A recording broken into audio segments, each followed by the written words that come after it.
Melissa, we're looking at video that you're speaking right now. Let's listen. I'm very delighted to be able to host President Trump once again for an exchange visit after our discussions in Brussels, Paris, and that particularly, of course, on the occasion of the 14th of July 2017, and my visit to Washington, New York, at the UN General Assembly, and also because we're here to celebrate the triumph of our peoples and the extraordinary solidarity between us as the oldest allies of the world.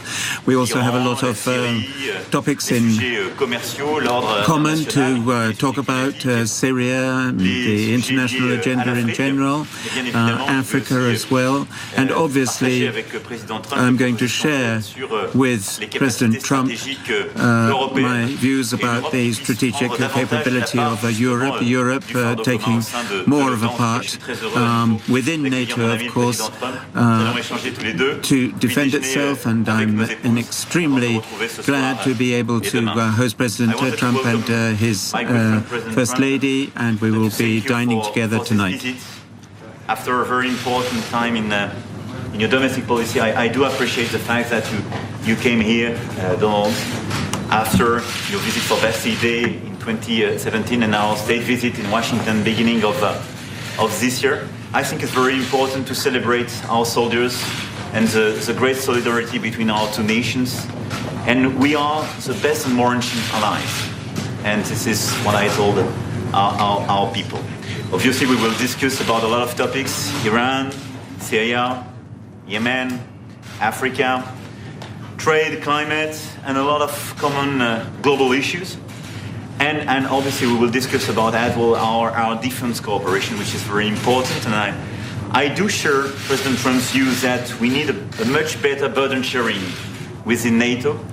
And that's why I do believe that my proposals for European defense are totally consistent with that, because it means more Europe within NATO, more capacity, in order to take our part of the burden. And I think it's very fair and it's very important. So thanks very much, Donald, for being here. This is our pleasure, and our people are very proud to have you here. And I want to thank you here today for your solidarity 100 years ago and your constant solidarity for precisely our people. Thank you very much. Thank you very much. Well, I very much appreciate that, Mr. President, and we have become very good friends over the last couple of years. We have much in common in many ways, perhaps more ways than people would understand, but we're very much similar in our views, and I appreciate what you're saying about burden sharing. You know what my attitude's been, and we want a strong Europe. It's very important to us to have a strong Europe, and whichever way we can do it the best and most efficient would be something that we both want. I just want to thank you very much for the graciousness. We were so beautifully received. We were so beautifully received last night. We look forward to spending the next day and a half with you. And today and tomorrow are going to be very important. And we'll be discussing many things, not only military and aid and NATO and others, but we'll also be discussing trade.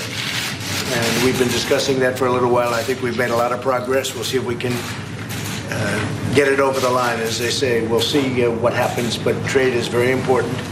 And we're also very much focused, the President and I, on terrorism. Terrorism is a very big subject for both of us. And we see what's going on in the world, and it's not a good picture.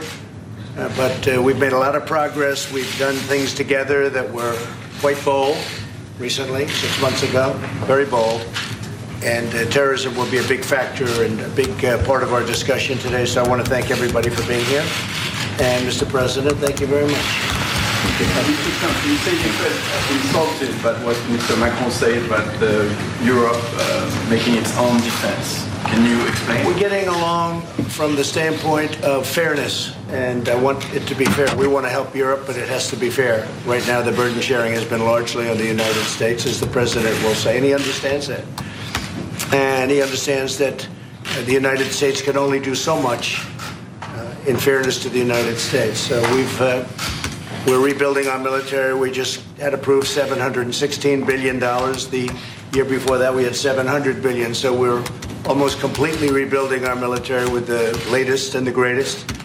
And we want to absolutely be there. We want to help. We want to be a part of it. But different countries have to also help. That's only fair. And I think the president, we've already discussed this, and the president and I very much agree on that.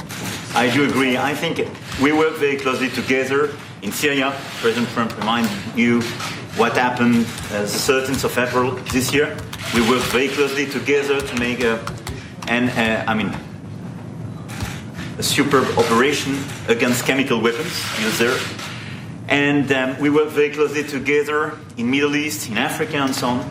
But it's unfair to have the European security today being assured just by the United States, and we need a much better burden sharing. That's why I do believe that we need more European capacities, more European defense in order to take this part of the burden. What President Trump has to protect or to defend one of the states of the United States, he doesn't ask France or Germany or another government of Europe to finance it. That's why I do believe that we need more investment. It's exactly what we do in France. It's the first increase in terms of budget for defense for the coming years. We will reach the 2%. But that's why I do believe that we need more European defense in this framework. Thank you. Thank you. Thank you.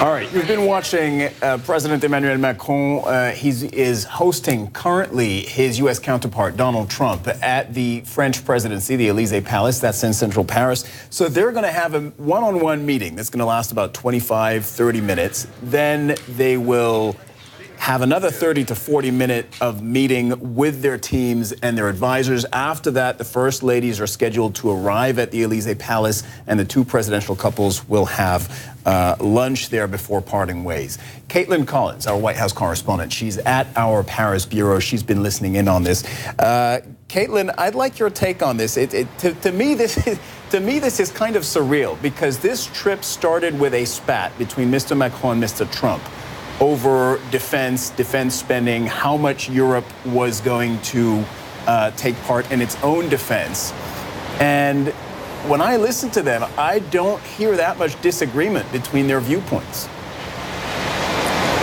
But you could see that interaction right there, very different than what we typically have seen between President Trump and President Macron, which has been a very chummy relationship, smiles, slapping each other on the back, that kind of interaction that we typically see from the two of them. But that is not what you witnessed right there while they were both speaking. Now, Macron certainly seemed to be working to get the president's ear there by saying words like burden sharing. That is something that the president has long complained about, especially when it comes to NATO, saying that all the countries need to be using 2% of their GDP for their military. That has long been a complaint of his, and you could see Macron trying to tap into that there. But then President Trump was not making eye contact with the French president while he was speaking about European defense. Now, those are the comments that irked President Trump and caused him to send that tweet last night, just minutes after he arrived here in France. And of course, that comes in response to what Macron said during a radio interview after the United States said it was going to withdraw from the INF treaty. That is that nuclear arms control pact that President Ronald Reagan signed with Russia back in the 1980s. And President Trump has said recently he's going to withdraw from it. But Macron's problem is he says the biggest person who is going to be the victim of that is Europe and its security. And that is why he made those responses about building up military defense here, something that clearly bothered President Trump. But Macron continued to make the argument there, saying that he still believes they need to do that. But he also brought up burden sharing as well. Now, this kind of gives you a flashback back to when President Trump was in London. He was going to meet with the British Prime Minister Theresa May over the summer, and hours before they met, he gave this interview where he criticized her, praised some of her biggest political rivals, and then set up this awkward meeting between the two of them. That seems to be what we're witnessing here between the American president and the French president, and President Trump setting a very different tone than his national security advisor, John Bolton, who arrived in Paris ahead of him and was praising an American-European alliance in the days that he's been here. Not exactly what we're hearing from President Trump.